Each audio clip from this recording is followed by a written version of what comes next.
Hello everyone, welcome to English World. आज हम first flight book के चैप्टर 2 स्टोरीज अबाउट फ्लाइंग का second part the black aeroplane के बारे में जानेंगे। अब हम इस लेसन के ऑथर के बारे में जानते हैं। इनका पूरा नाम फ्रेडरिक फोर्सिथ था and he is a British author of thriller novel. और इनकी जो नॉवेल्स थी वो किस पे बेस्ड थी? इंटरनेशनल पॉलिटिकल अफेयर्स और पर्सनैलिटीज़ पे बेस्ड थी। और इन्होंने जो अपनी सर्विस है वो कहाँ पे दी थी? Royal Air Force as a pilot officer, यानी कि पायलट ऑफिसर के रूप में उन्होंने अपनी सर्विस रॉयल एयरफोर्स में दी थी। और इनकी मोस्ट एडमायर्ड नॉवल कौन सी है? The day of the jackal, जो कि 1971 में आई थी। अब हम इस कहानी के मेन कैरेक्टर देखते हैं। पहला कैरेक्टर पायलट। पायलट कौन होता है? इस कहानी का नरेटर होता है, इस स्टोरी को बताने वाला होता है, जो कि ओल्ड डकोटा प्लेन उड़ा रहा होता है। और इस कहानी में एक दूसरा पायलट भी होते हैं जो कि स्ट्रेंज ब्लैक एरोप्लेन के पायलट होते हैं और वो नरेटर की हेल्प करते हैं। और तीसरा कैरेक्टर जो है वुमेन का होता है। वो वुमेन कहाँ पे होती है? कंट्रोल सेंटर में वो वुमेन होती है और वो बहुत ही स्ट्रेंजली नरेटर को देखती हैं और उनको बताती हैं कि उनके अलावा उस घने बादल में कोई भी दूसरा एरोप्लेन नहीं था। Let's start the summary of the lesson. First line में देखते हैं, the author was flying back to England from France in old Dakota aeroplane. जो ऑथर होते हैं वो अपने ओल्ड डकोटा एरोप्लेन से फ्रांस से इंग्लैंड की ओर उड़ान भर रहे होते हैं। और रास्ते में क्या देखते हैं? The sky was clear. जो आसमान होता है बिल्कुल भी साफ होता है, बिल्कुल भी क्लियर होता है। Without a trace of cloud, यानी कि बादल के निशान के बिना, बादल के किसी भी चिन्ह के बिना आकाश जो होता है, आसमान जो होता है वो बिल्कुल भी साफ होता है। The moon was coming up in the east. और जो चंद्रमा होता है वो किधर से आ रहा होता है? ईस्ट साइड से चांद भी आ रहा होता है। And the stars were shining over the sleeping country yard. और जो स्लीपिंग कंट्री यार्ड, जो ग्रामीण अंचल है, उसके ऊपर स्टार्स यानी कि तारे चमक रहे होते हैं। He was dreaming of his holiday. और वो क्या करते हैं? अपनी छुट्टियों के सपने देख रहे होते हैं और अपने फैमिली से मिलने का वेट कर रहे होते हैं। और ये सब जब हो रहा होता है तो टाइम क्या होता है? सुबह के 1:30 का समय था जब वो उड़ान भर रहे होते हैं। एंड नेक्स्ट लाइन में क्या होता है? ही saw the lights of a big city when he looked down। और जब वो नीचे देखते हैं तो उनको क्या दिखता है? एक बड़े शहर की रोशनी दिखाई देती है, बड़े शहर की लाइट दिखाई देती है। तो क्या करते हैं? ही स्विच्ड ऑन द रेडियो। फिर वो रेडियो को स्विच ऑन कर देते हैं और पेरिस कंट्रोल रूम से बात करते हैं। और फिर क्या करते हैं? वो वहाँ पे बताते हैं कि वो इंग्लैंड के रास्ते पे हैं और वहाँ से उनको क्या डायरेक्शन मिलता है? उनको बताया जाता है कि आप 12 डिग्री वेस्ट की ओर अपने एरोप्लेन को टर्न कर दीजिए। देन वो अपने कंपास को और मैप को चेक करते हैं। फिर उसके बाद क्या करते हैं? वो अपनी second and last fuel tank को भी चेक करते हैं और उसका स्विच टर्न ऑन कर देते हैं। फिर उसके बाद क्या होता है? फिर वो अपने प्लेन को 12 डिग्री वेस्ट की और यानी कि इंग्लैंड की ओर मोड़ देते हैं। और वो क्या सोचते हैं कि जब ब्रेकफास्ट का टाइम होगा तो उस समय तक वो वहाँ पे पहुँच जाएंगे। एंड जब वो आगे बढ़ते हैं तो क्या देखते हैं? उनको रास्ते में बहुत ही बड़े तूफानी बादल दिखते हैं। और ये कब देखते हैं? जब वो पेरिस से लगभग 150 किलोमीटर आगे निकल आते हैं। तो वो बादल इतने घने और काले होते हैं कि उनको पर्वत के समान दिखाई देते हैं। उनको लगता है कि बड़े बड़े माउंटेन हैं ये। और फिर क्या होता है? वो अपने प्लेन को उसके ऊपर से भी नहीं उड़ा सकते थे और उनके पास टैंक में इतना भी फ्यूल नहीं था कि वह उनके चारों ओर उत्तर या दक्षिण दिशा में उड़ सकें। फिर क्या होता है?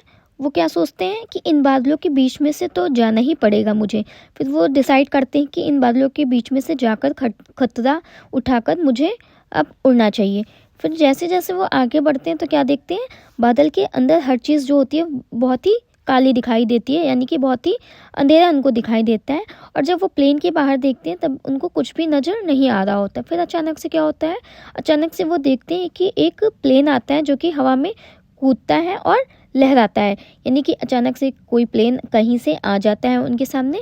तो उसी के बारे में वो बताते हैं। फिर वो क्या करते हैं कि वो अपने कंपास को चेक करते हैं जो कि बंद हो चुका था। और वो अपने दूसरे जो भी उनके पास उपकरण होते हैं जैसे कि रेडियो और भी चीज़ें जो होती हैं डायरेक्शन वगैरह बताने के लिए, वो सब भी बंद हो चुके थे। और उस तूफान में, उस घने बादल में क्या होता है? वो किसी को भी पुकार नहीं सकते थे, ना ही किसी से कोई प्रकार का संपर्क कर सकते थे। और फिर आगे क्या होता है, the author was lost in the storm. जो लेखक होते हैं, जो ऑथर होते हैं, वो तूफान में खो जाते हैं। फिर अचानक से वो क्या देखते हैं, ही सा अनदर एरोप्लेन नियर हिम। वो अचानक से अपने पास दूसरे एरोप्लेन को देखते हैं।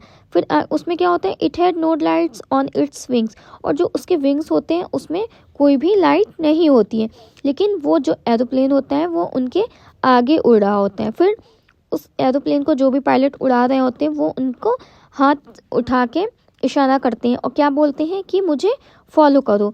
इस तरह से ऑथर जो होते हैं वो सोचते हैं कि जो अनदर प्लेन है उसका जो पायलट है वो उनकी हेल्प करने की कोशिश कर रहा है।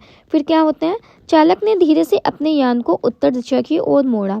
जो ऑथर होते हैं धीरे से क्या करते हैं, अपने प्लेन को नॉर्थ डायरेक्शन में टर्न कर लेते हैं और ऐसा लग रहा होता है, वो ऐसे रिएक्ट करते हैं कि जैसे कोई ओबीडिएंट बच्चा हो, जैसे कोई छोटा बच्चा हो आज्ञाकारी, और उसी तरह से वो उनके पीछे चल देते हैं। इस तरह से क्या होता है, वो लगभग आधे घंटे तक वो उनके डायरेक्शन को फॉलो करते रहते हैं, उनके पीछे पीछे उड़ते रहते हैं। फिर क्या होता है, लेखक अब चिंतित हो जाते हैं, मतलब जो ऑथर होते हैं वो अब टेंस्ड हो जाते हैं, क्योंकि अब उनके पास केवल 5 या 10 मिनट ही उड़ने के लिए फ्यूल बचते हैं। वो इसलिए परेशान होते हैं कि उनके प्लेन में इतना इनफ फ्यूल नहीं था कि वो उड़ सकें। बस इतना फ्यूल था कि केवल वो अपने प्लेन को 5 या 10 मिनट तक ही उड़ा सकते थे। और फिर अचानक से क्या देखते हैं कि the black aeroplane started to go down. जो वो ब्लैक एरोप्लेन होता है वो नीचे जाना शुरू कर देता है। तब ऑथर क्या करते हैं, author followed it through the storm. Author जो होते हैं तूफान में भी इसका पीछा करते हैं। फिर क्या देखते हैं, वो बादलों के बाहर आ गए हैं और फिर उनको रनवे भी दिखाई देने लगता है। फिर क्या होता है, he turn to look at the pilot of the black aeroplane. और वो जो ब्लैक एरोप्लेन के पायलट होते हैं वो उनके देखने के लिए टर्न होते हैं, लेकिन जैसे ही वो टर्न होते हैं तो वो क्या देखते हैं, द स्काई वॉज एम्प्टी, की आकाश में तो कुछ भी नहीं है, पूरा आकाश अकेला है, खाली है।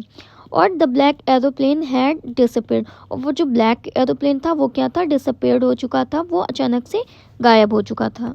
और नेक्स्ट लाइन में क्या होता है, जैसे ही वो लैंड करते हैं तो अपने ओल्ड डकोटा प्लेन से बाहर आते हैं और बाहर आने के बाद वो सीधे ही कंट्रोल रूम जाते हैं। और कंट्रोल रूम में जो फीमेल होती है, जो वुमेन होती है, तो उससे वो क्या पूछते हैं, जो भी दूसरा पायलट है उसको थैंक करने के बारे में पूछते हैं।